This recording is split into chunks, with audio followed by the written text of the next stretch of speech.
All right, we're gonna go ahead and get started. It's 12:03, and then as the people jump in, Juan will let them in the waiting room. So thank you for joining us. My name is Omar Gomez, and I am the president for the Society of Hispanic Professional Engineers, the Austin Professional Chapter. And I have 8 years of industry experience in the oil and gas, and that's kind of where my background is at. With Halliburton, and I've have done 2 departments, which is production enhancement and cementing as well. So welcome to our Ship Happens webinar. And as you can tell, we like our play with words here with our organization. And the topic for today is a CapMetro Project Connect, a technical review.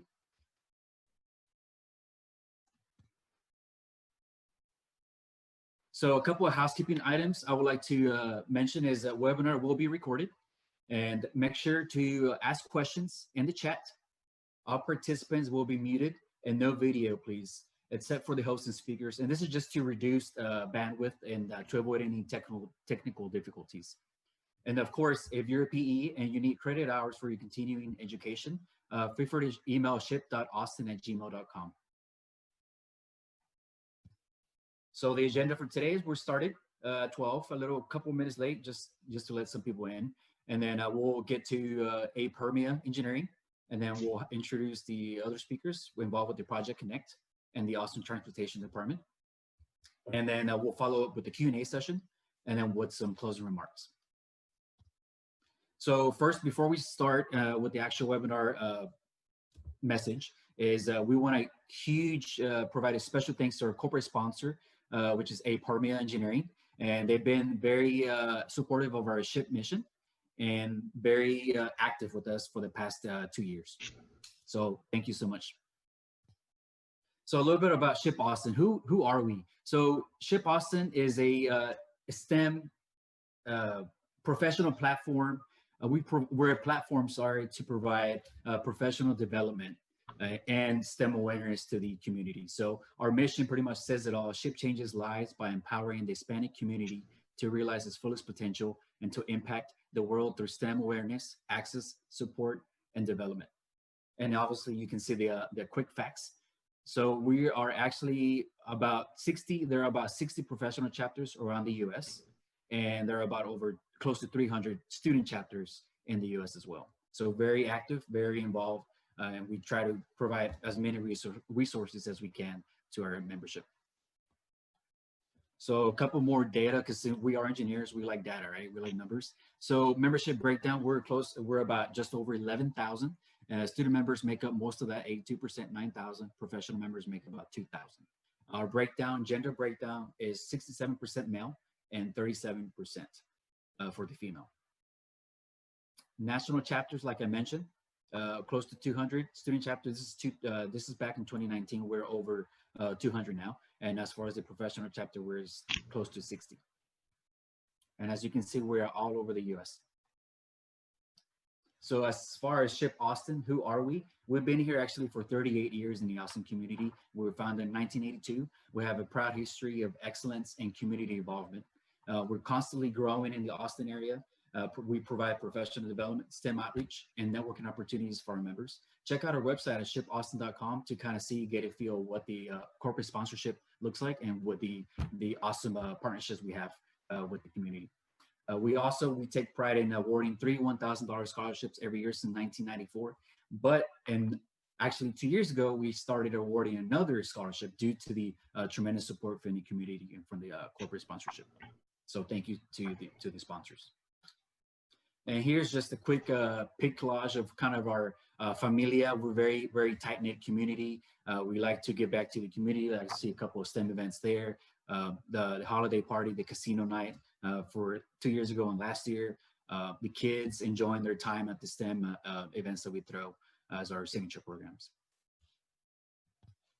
So next, I would like to present Permia Engineering. Mia is the president and CEO, and she is graciously going to speak about the company and what involvement they have in the Austin community. So Mia, take it away. Thank you so much.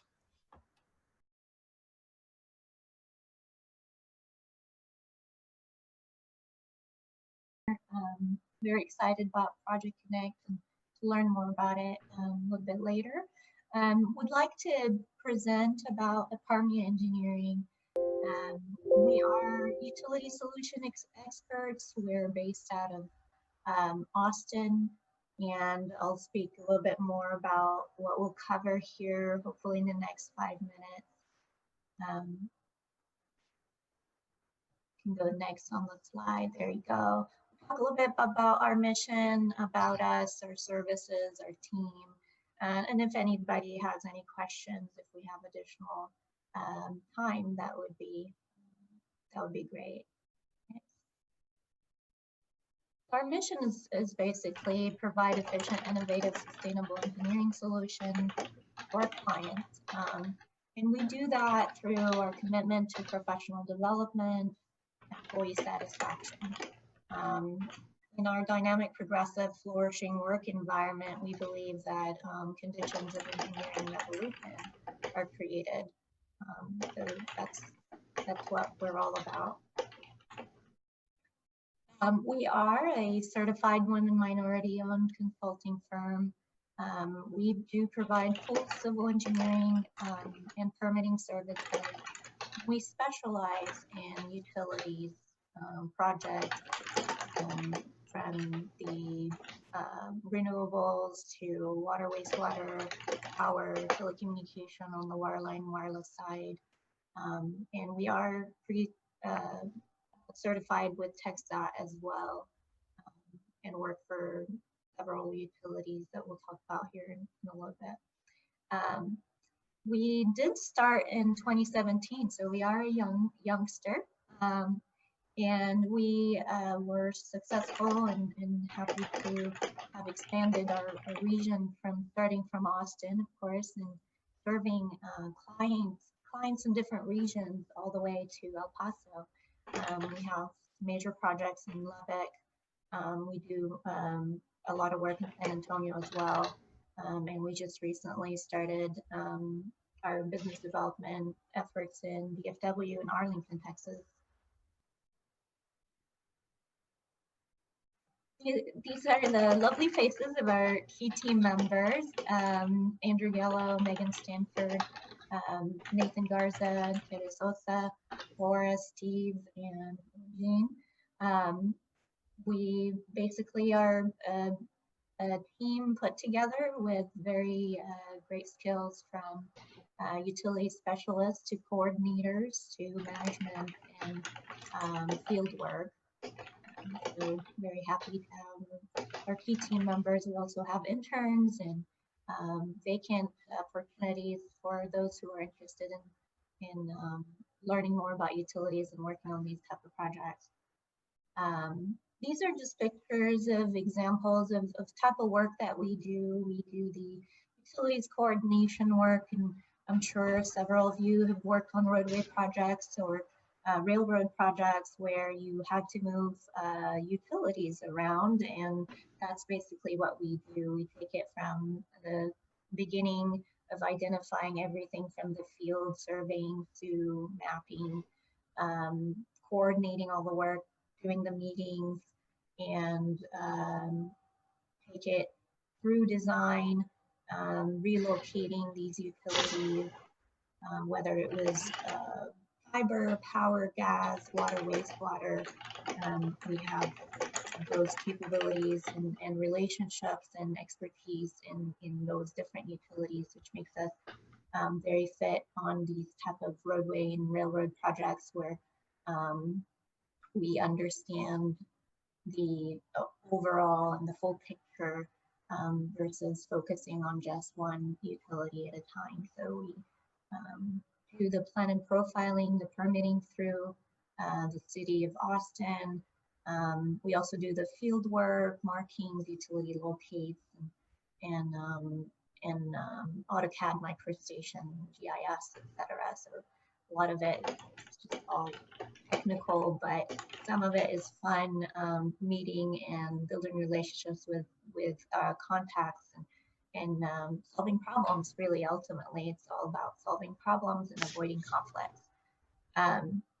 These are two project highlights. We have one this year We are the program manager for Lubbock Power and Light. We basically managed our wireless installation program. Similarly with Bryan, Texas Utilities, we are also the wireless installation program. And just to give a little bit more background on what wireless installation programs are, it's basically if you've heard of the 5G infrastructure network that's been going on for the past 2-3 years of developing the 5G network, where you'll have super fast speeds and better capacity for data and communication. We basically do that work and do the technical side, but also the management of how to integrate those type of infrastructure facilities into existing infrastructure, congested areas, as well as dealing with the different jurisdictions and the requirements there. So that's what we do there statewide. So that basically kind of covers our expertise and who we are, and we're very excited and very proud to be Austinites and growing, and we do have vacant positions for field technicians and utility specialists, and so if anybody has any questions or interest, please feel free to reach out to me. So yeah, I'll give it back to you, Omar. Thank you for the time. Yes, thank you, Mia, for the wonderful presentation. Her contact info is here in the slide in case you want to contact, and her website. And as well, I encourage you to check out their job opportunities as well. Next up is Jacob Calhoun and Cole Kitten as our special speakers as well. Jacob is a senior planner with CapMetro, and he's been very involved with Project Connect, and I'm sure you've been all aware of the Project Connect. Jacob Calhoun is the Project Connect project manager for CapMetro and oversees the advancement of projects within the Project Connect program. Jacob has been working for the CapMetro for 5 years and has been working on Project Connect since the effort was started back in 2016.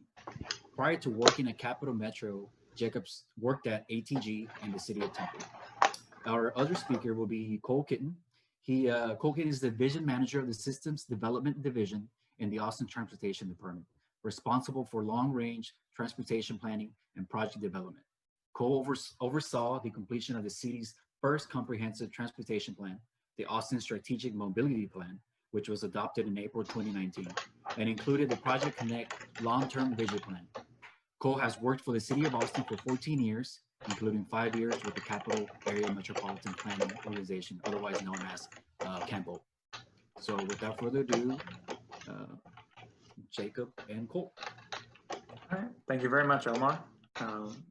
As he mentioned, I am Jacob Calhoun. I am the Project Connect project manager for CapMetro as we advance its overall program for creating a major transit investment in the Austin area. You can go to the next slide. So as part of kind of the presentation today, I'll give a quick kind of overview of what Project Connect is, go over some of the aspects that are in the approved system plan, overview some of the other aspects by mode, talk about the downtown tunnel, show some rendering concepts we have for what the system could look like, and then go over kind of the initial investment overview that will be moving forward for this November. Next slide.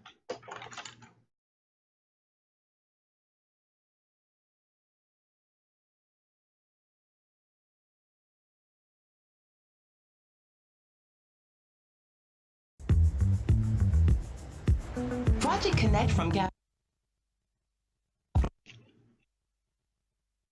CapMetro is the comprehensive transit plan designed to connect Austin, including 3 new rail lines, north and south, east Austin, a tunnel through downtown, and a direct route to and from the airport, and all-electric buses and more routes.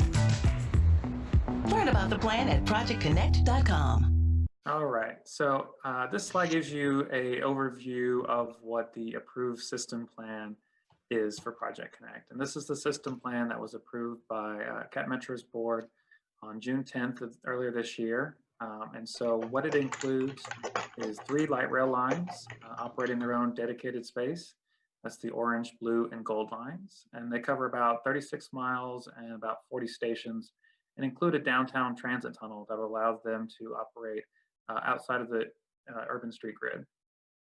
We also have 7 Metro rapid routes, which are similar to our existing 801 and 803 routes that run on North Lamar, Congress, Burnett, and South Lamar. And so what these new routes would be expanding that service into more areas of the city.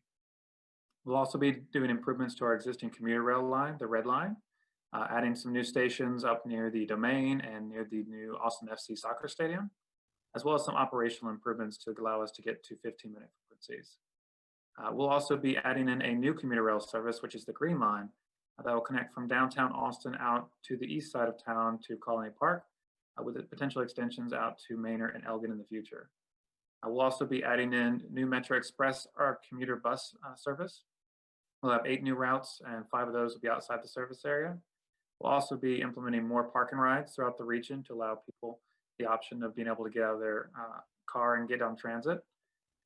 We'll also be making improvements to our Metro bus, local bus service, and our Metro Access service. And we'll be doing all of this with an all-electric bus fleet and electric light rail, and then having new pickup circulator areas around town and new maintenance facilities that will help keep everything running smoothly and operating efficiently. Next slide.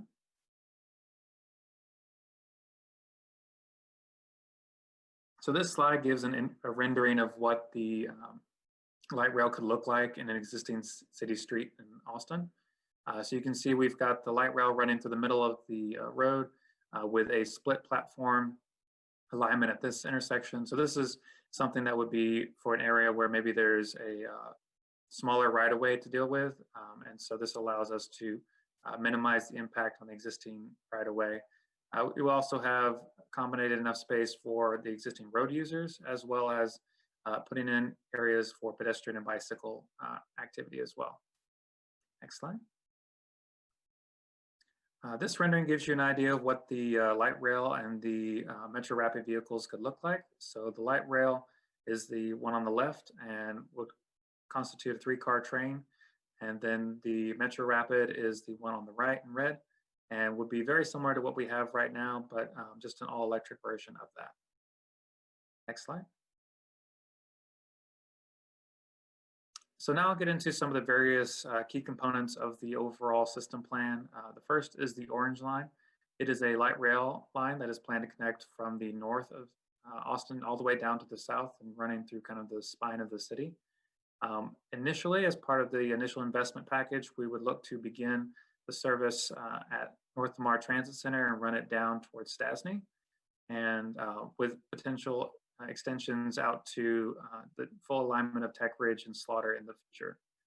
And so some of the key destinations that are along this alignment include both the Transit Center on North Lamar, plus the Crestview Station, which intersects with our Red Line, University of Texas, Republic Square, and lots of other major employers down that way, Auditorium Shores, and the South SoCo District on the south side of the river. Next slide. Another light rail line will be the Blue Line, and this is planned to offer light rail service running from the north of town all the way out to the airport and directly into the terminal.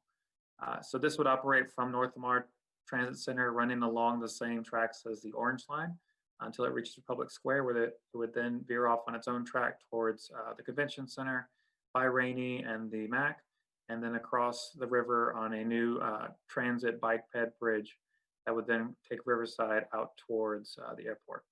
So some major destinations along this include the airport, the Lakeshore Drive area where Oracle and other major employers are building, the Convention Center, Rainey Street, University of Texas, Crestview, and again, North Lamar Transit Center. Next slide. The Green Line is a new commuter rail service that we're looking to put in, and this would connect downtown to East Austin's Colony Park. This would be a service identical to what we have for the Red Line, allowing people to hop on that and be able to have a dedicated transit way to get into town. And some of the key destinations along here include the East Austin area, the Springdale area, connections to US 183, and then of course the Colony Park neighborhood in Northeast Austin. Next slide. As I mentioned, we will be adding more Metro Rapids as part of the overall Project Connect system plan. Initially, we will start off with 4 new Metro Rapid routes, and these would be very similar to the 801 and 803 that we currently run, with more frequent service and limited number of stops. These corridors would include the Gold Line, which would start out as a Metro Rapid initially before being converted to light rail in the future. And that Metro Rapid would run from ACC Highland to Republic Square. We'd also have the Expo Center line running from East Austin through UT past the football stadium out to the northeast of town near the Colony Park area in the Expo Center. We would also have the Pleasant Valley line, which would run from Mueller to the Goodnight Ranch Park and Ride and Easton Park areas on the east side, and really kind of be a spine east of I-35 connecting those communities. We would also have expansions on the Burnett to Oak Hill and Menchaca area. So that would take our 803 service and then extend it out towards the Oak Hill area and then down Menchaca to the kind of Tanglewood neighborhood. Next slide.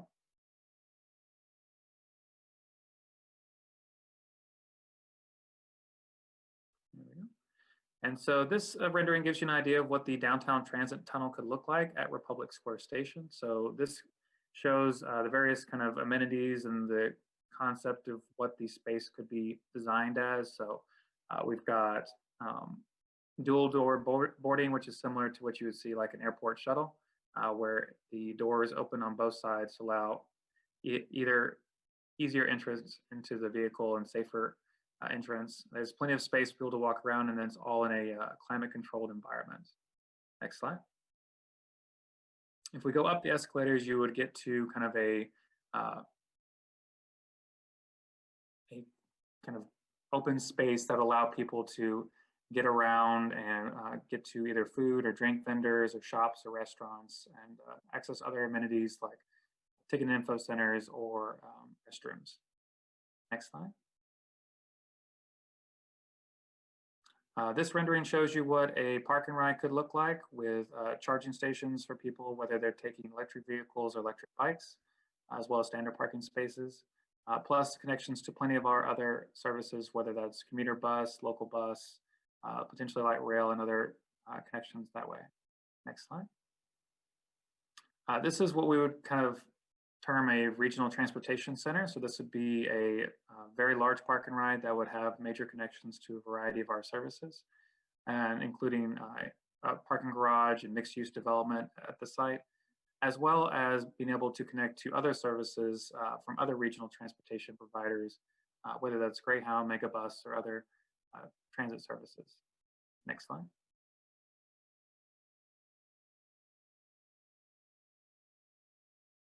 And so now I'll get into kind of what the initial investment is.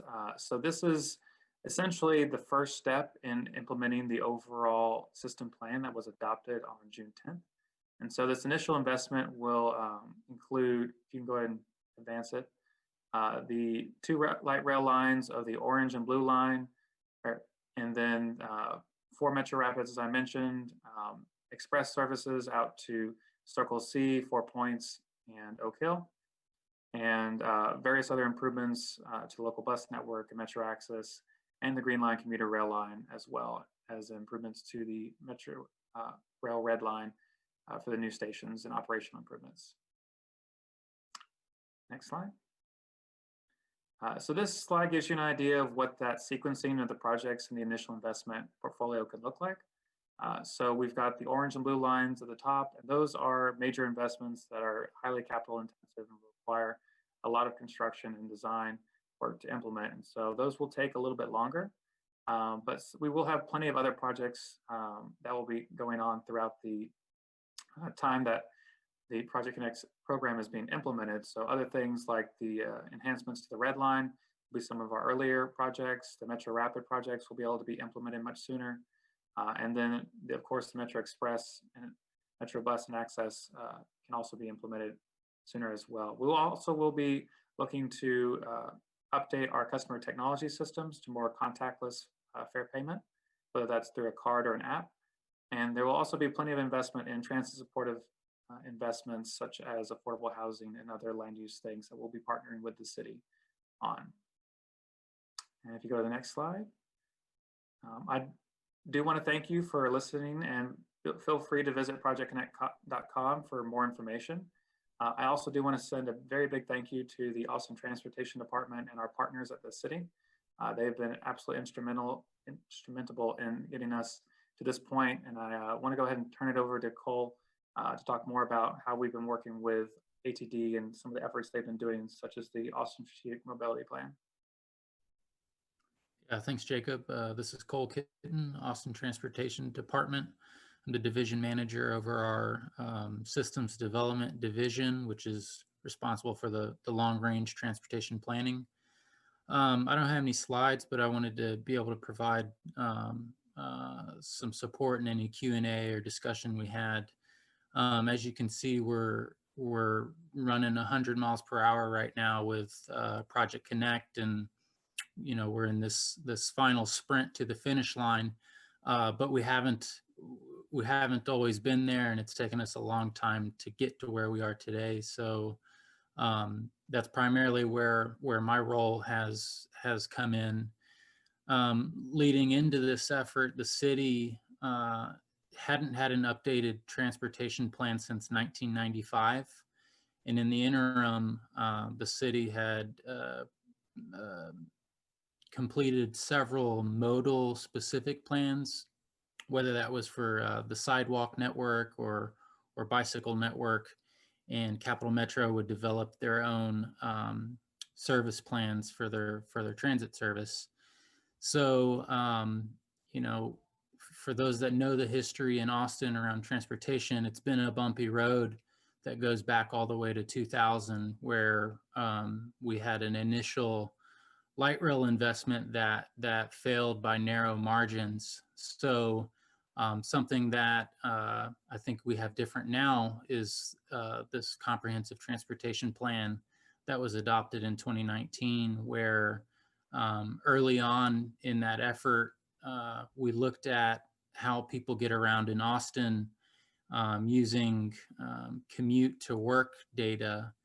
And we learned that 74% of people drive to work alone in Austin today.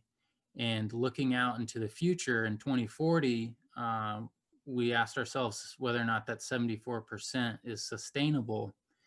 And when we looked at the math, trying to decide, well, what would it need to be to at least remain the same number of vehicles out on the road as there are today, we came up with this 50-50 mode split goal, where 50% of people in 2040 would be driving alone to work, and 50% of the people would be using other means. So the ASMP really put all the pieces together comprehensively, and Project Connect was one of those elements that we highlighted as a critical implementation tool to achieve our 50-50 mode share goal. There's so much more to talk about regarding the ASMP and the process, the public engagement that went into it. From a technical perspective, we did a lot of transportation demand modeling to understand what those transportation impacts were regarding the mode share. But it was something that the city really needed, and I think our city council and communities embraced, and we constantly lean on the policies in the ASMP to continue to guide us in our path forward. So that's all I really have to say, but I'm here to help answer any questions with Jacob. So thank you. Thank you, gentlemen. We're now going to go ahead and open it for questions. This could be regarding a technical review on the Project Connect or the APERME, our corporate webinar sponsor for today. regarding their company as well. So it's free for all, and feel free to join through the chat, or actually turn on your video and ask the question. I don't know, whatever you feel more comfortable with. So it looks like we already have a question here. Juan, could you cover more about the future plans for affordable housing? So I guess, and this is for Jacob. So we are working with the City of Austin and their housing departments and planning and zoning departments to develop what that aspect of the community investment would look like. I don't have any more details I can provide at this time, but we are working very closely with them on getting that set up and something that will be able to provide affordable options directly adjacent to the Project Connect corridor. All right, thank you. I know we have a bunch of civils here as participants. Any questions for the sponsor or Project Connect? Don't be shy.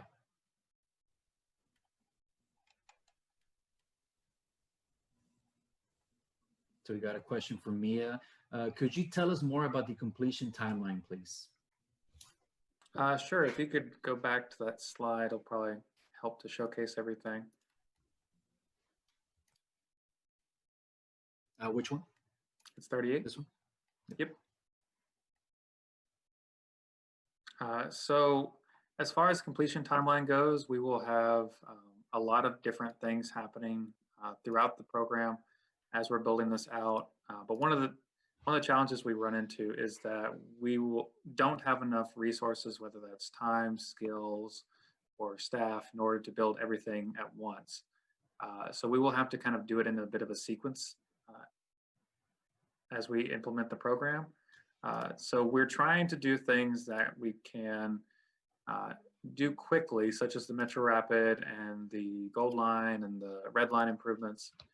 So that way we can try and get something on the ground as soon as possible, so people can, of course, see the progress being made on the program. But at the same time, there are some items such as the light rail lines, which will take longer to implement, just because they either have to go through more extensive engineering review or design work. And also just the construction of those is much more capital intensive than putting in a Metro Rapid service.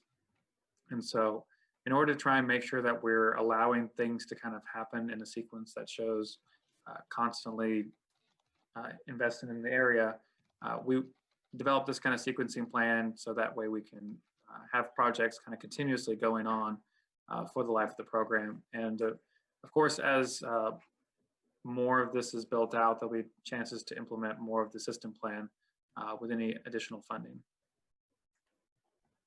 Perfect. Thank you, Jacob.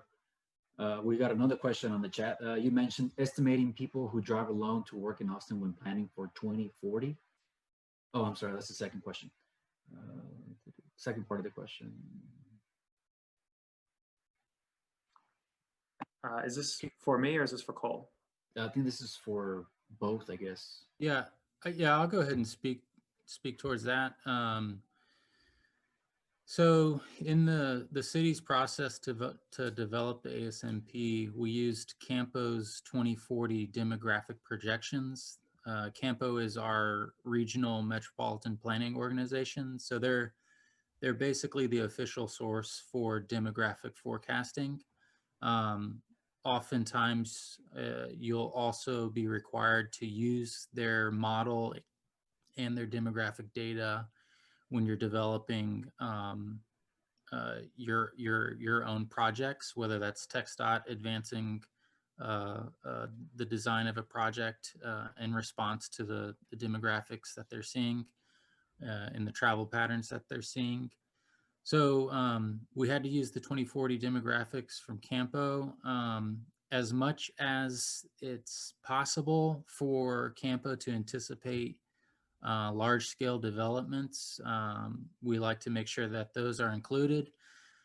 Tesla, I think the place where they actually chose to locate is somewhere where Travis County developed a land use plan for, and so that is something that Campo, when done right, would be able to reflect or anticipate future growth whether that's population or jobs.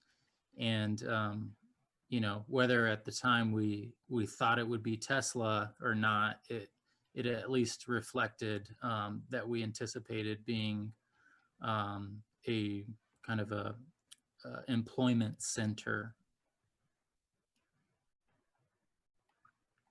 Perfect. I got a question. So I know that with the recent COVID pandemic going on and the recent news about maybe rethinking the plan about, do we really need to add all these rail lines for now? Can we just continue extending the current one and maybe add one or two instead of adding all the proposed lines? So with that in mind, is the eliminating the tunnel feasible and something doable, that is, that we can probably eliminate to save money in?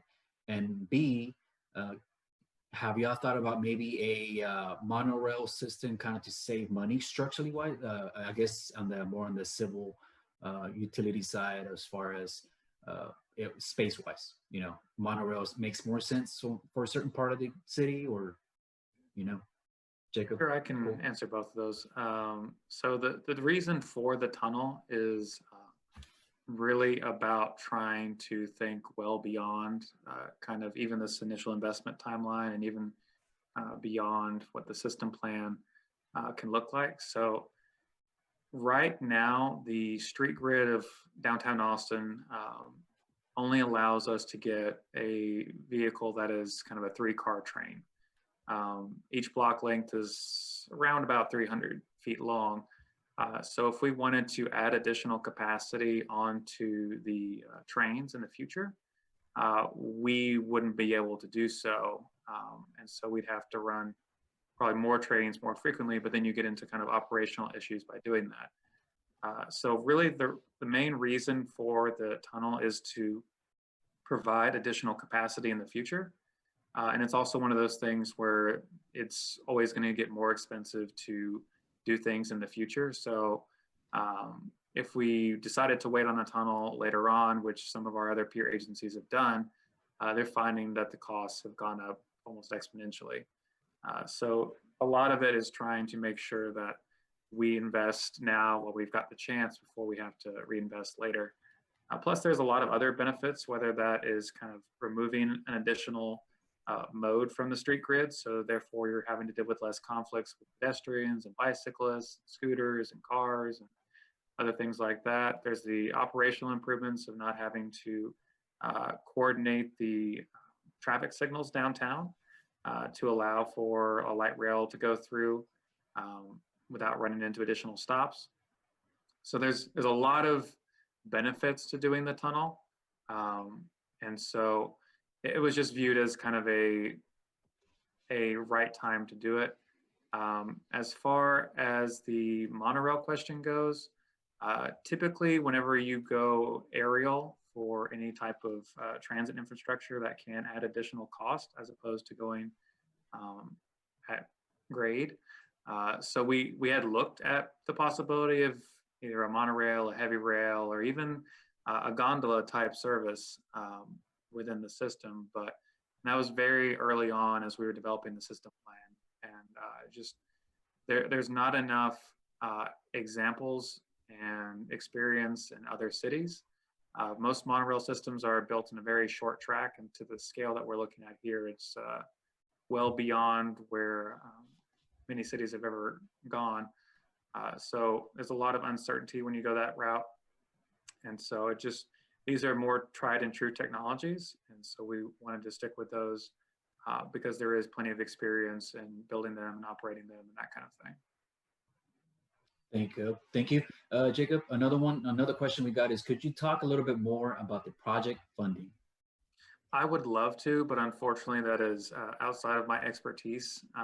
We've been partnering with the city of Austin related to their efforts to develop something financially to help fund a portion of the program. We will be seeking federal funds, somewhere around a 45% match towards the cost of the program. So that would mean about 45% would come from the federal government, and then another 55 would come from local funding sources.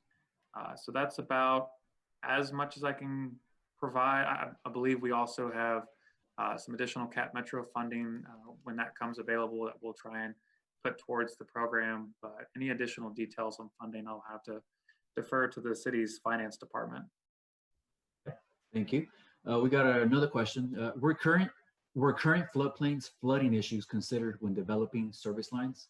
Do you anticipate any flood reduction projects or Atlas 14 floodplain updates impacting any aspect of Project Connect? So that's a pretty big question, pretty technical there.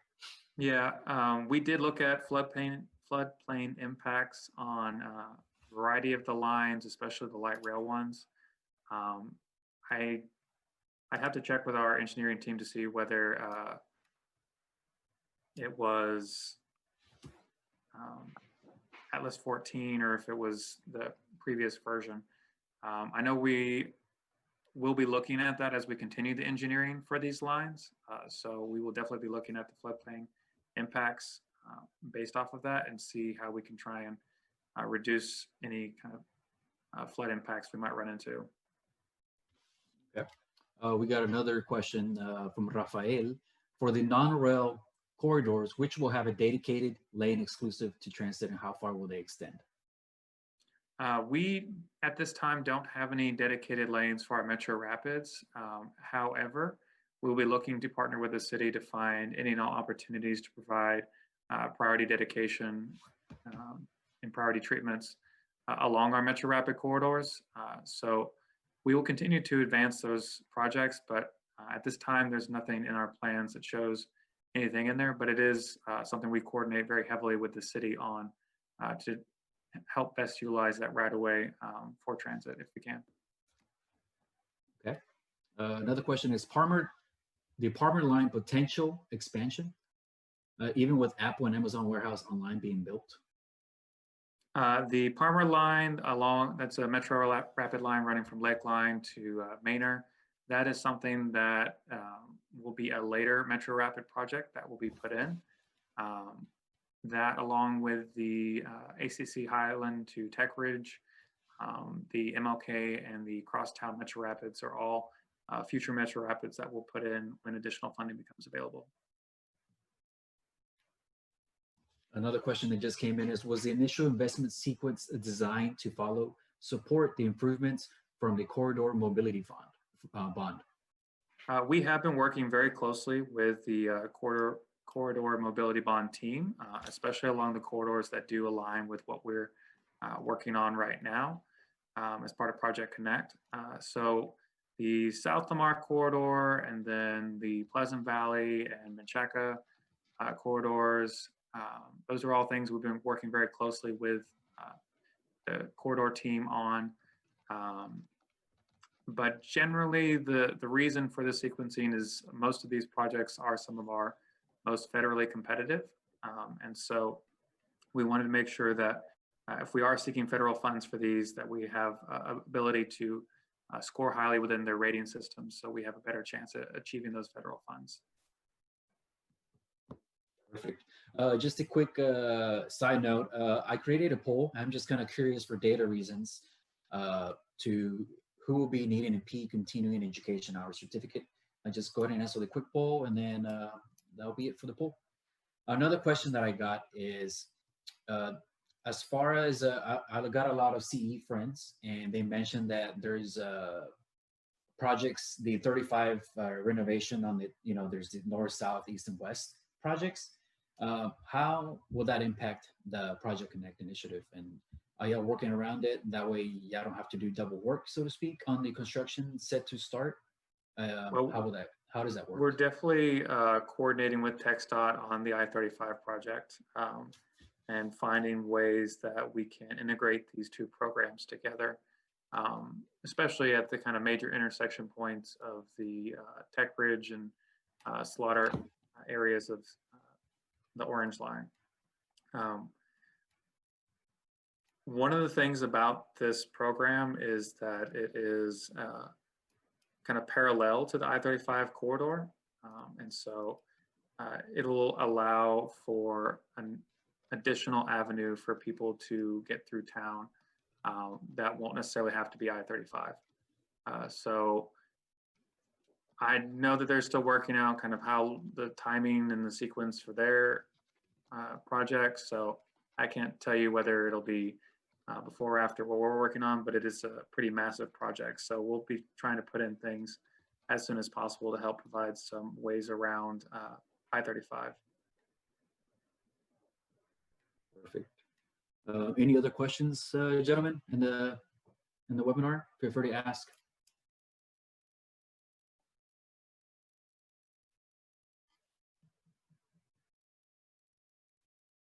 We got about 7 more minutes. 7 more minutes.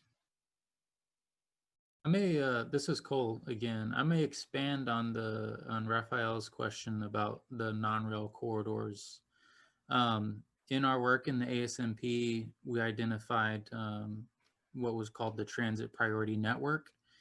And the Transit Priority Network was made up of those corridors that were in the Project Connect system plan that were not going to be high capacity transit, but rather the Metro Rapid type of service that we have today, the 801 and 803. And the policy that we outlined was that we would provide transit priority on these roadways, and that type of priority treatments could consist of transit signal priority, transit signal queue jumps, all the way up to transit only lanes. So the ASMP did establish the policy support for us to pursue those types of treatments.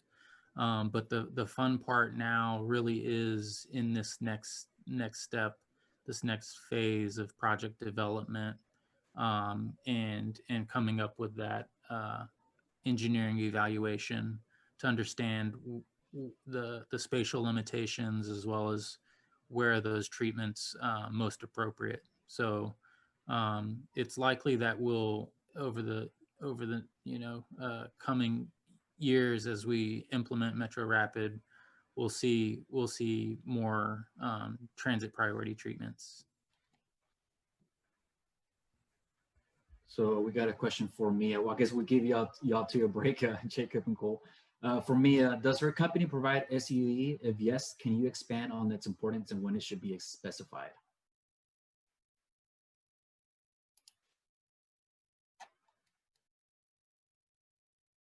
Hey, Mia, can you hear us?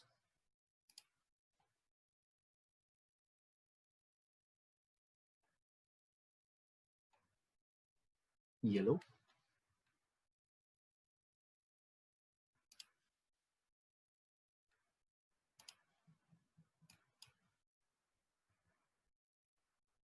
She's probably busy eating a sandwich or something. I guess we'll get back to that question. Just to reiterate. Oh, hi, Mia. Can you hear us? Sorry, Yes. So we got a question for you. Does your company provide SUE? If yes, can you expand on its importance and when it should be specified? Does the company provide SUE too? Yes, that's what it's. That's what. Can you further explain, Arroyo, maybe? Yeah, so subsurface engineering utilities, we do not provide the actual field work. We do hire subconsultants to do that work for us, and we do the research, coordination, all of the PE role related to SUE, but we do not have the actual trucks and field personnel to do the work ourselves. But we've done a lot of survey and other field work like pole mapping and manhole access. Specific potholing is something we definitely came up with partners who are experts in that region and area, and complete the SUE scope of work that way. Thank you. Hopefully that answered your question, Mr. and Mrs. Arroyo. Any other questions? We got about 3 minutes.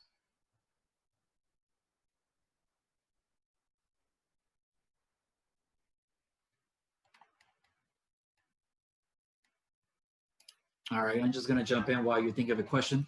Again, I just want to say, if you haven't checked us out, check us out on social media. Our social media handles is all at SHPE Austin, pretty easy. And check us out on our new website and improve, and it keeps on improving. So it's not really 100% done yet, but for the most part, it is. SHPEaustin.com.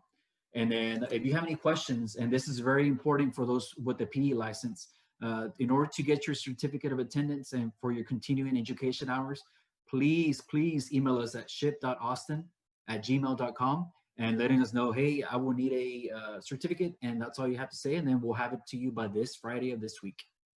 So just please, again, the email is shpe.austin@gmail.com. So that's very important. Another question I got for the attendance, for the participants today is, feel free to put it in the chat. What kind of other topics would you like to see in the future as far as on behalf of SHPE Austin? Any further technical webinars like this one, such as this one? Would you want to see more diversity and inclusion topic, specifically in STEM?